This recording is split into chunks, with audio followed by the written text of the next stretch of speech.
Aí vê, Luizinho, ponto 6 agora. Esse daqui é bom, né? Porque assim, a gente vê muito a hipertensão resistente, hipertensão refratária, aquela coisa toda, né? Refratário você tem que usar 5 drogas mais, resistente 3 drogas ou mais, fica aquela confusão. Muito comum a gente ver isso no ambulatório de cardio, o paciente tá usando 3 drogas, 4 drogas. Primeira coisa que a gente sempre pergunta é de aderência, né? Tá usando mesmo, Dona Maria? Não, tô usando tal. Aí eu sempre pego os pacientes assim, tá bom, pô, me diga aí direitinho como é que a senhora usa. Não, tem aquele rosa que eu tomo de manhã. Não, a senhora não tá tomando, né? Não tá tomando. A senhora não sabe do remédio, não tá tomando direito isso, né? Aí você interna o paciente, na hora que interna e prescreve tudinho, o paciente choca, aquela confusão e tal. Mas digamos que o paciente está bem aderente, né? Uma das causas mais frequentes que a gente vê de refratariedade é o paciente que está consumindo muito sal, né? E aí quanto mais o clírice vai baixando, mais sensível ao sal o paciente fica, porque não está conseguindo eliminar o excesso pelo rim, né? Mas aí fica aquele negócio, tá comendo muito sal, aí fica uma coisa muito subjetiva. Não tô comendo muito sal. E aí, como é que você faz para dizer, Dona Maria, a senhora tá comendo muito sal e a prova tá aqui, ó. Não minta pra mim não, que eu lhe peguei dessa vez. O que é que dá pra gente fazer? Eu pego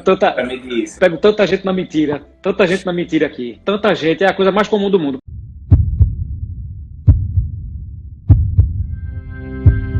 Porque as pessoas associam o consumo de sal ao sal que se coloca na comida, ao sal que está no saleiro. E aí eu não como sal. Mas o que é que você come? Aí tá lá sempre o embutido, o enlatado, o industrializado, e aquilo ali corresponde a praticamente 80% do sódio que é consumido durante as 24 horas. Então 10% está no alimento in natura. Né, Luizinho? Já foi, já deu o miojo. 3 dias, eu acho, já. 3 dias já, pô. A pessoa vai lá na McDonald's ali pra você ver um lanche daquele da McDonald's, já é a quantidade de sal que tem consumido, 2 vezes a quantidade de sal que tem consumido o dia todo. Então, a gente vê muito isso, porque o sódio é fundamental pra gente, não só na doença renal crônica, mas também na nefrolitíase, no acompanhamento do paciente com doença renal policística. É um fator de progressão da doença renal. O sódio tem um poder, entre aspas, inflamatório no rim. Então, e a sobrecarga hídrica é o que começa a disparar todos aqueles mecanismos de hipertensão, né, ativação do simpático e ativação do sistema renina-angiotensina-aldosterona. Então, isso é fundamental para o controle da doença. Pacientes que consomem menos sal, eles são mais responsivos ao tratamento antihipertensivo. Então, a gente tem que sempre falar sobre isso. Eu nunca vi um paciente aqui dizendo assim, eu como muito sal. Eu assumo que eu como muito sal. Todo mundo acha que não come sal. Então, como é que a gente faz para poder avaliar isso e ter isso como meta? Eu faço a avaliação do sódio nas 24 horas. Então, o que é que eu faço? Qual é a técnica para você avaliar o consumo de sal nas 24 horas? Você pede o paciente pedir,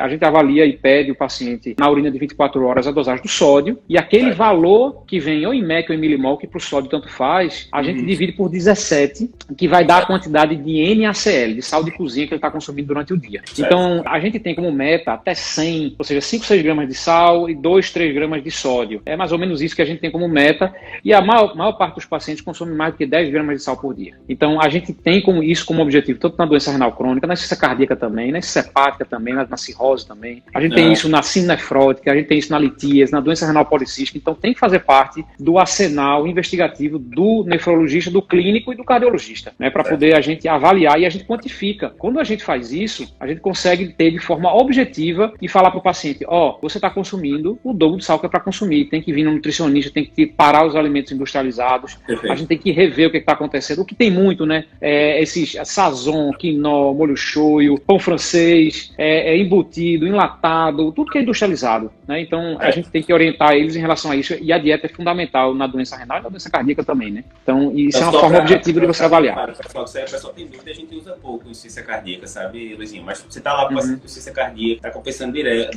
direto no ambulatório, a esposa tá dizendo que tá tomando as medicações, e aí a esposa conta firme, não, tá aqui, adotar a medicação, não sei o que. Acaba nem sabe às vezes, mas a esposa sabe direitinho, mas aí, obviamente, ela não vai conseguir controlar tudo, né? Você pergunta, tá comendo sal, não tô controlando. Aí você primeiro, como é que eu vou pedir? Dosagem de sódio na urina em 24 horas. Beleza. Em 24 horas, pronto. Perfeito. O Na cara de 24 horas. Tá lá escrito 170 mEq para facilitar o cálculo aqui. 170 mEq. Como é que eu calculo isso? 170 dividido por 17, né? Eu já escolhi o número para facilitar. 10 gramas por dia. Até tem pegadinha que ele pergunta na prova de título de CAR, que até a diretriz de C fala que não é tão claro, mas que é para evitar acima de 7 gramas. Isso daí é bem consenso. Tá. Então, tá lá, né? Tá. Tá na mão, ó. Você tá comendo 10 gramas Tá com de sal 10. por dia, pode estar comendo menos de 7. Então, Ponto final. A restrição hidrossalina não está sendo respeitada, ficou totalmente objetiva a avaliação, né? Perfeito. E uma da dúvida que o pessoal pergunta é, mas tá tomando diurético, como é que é essa parte do sódio? Tá tomando furosemide, tomando hidroclorotiazida, como é que fica? A gente, depois que começa a tomar essa medicação, a gente não fica perdendo sódio o tempo todo, não, porque senão o paciente ia ficar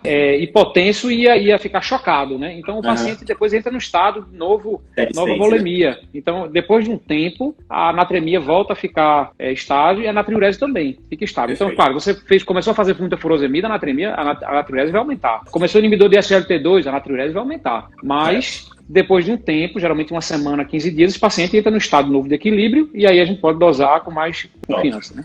Perfeito.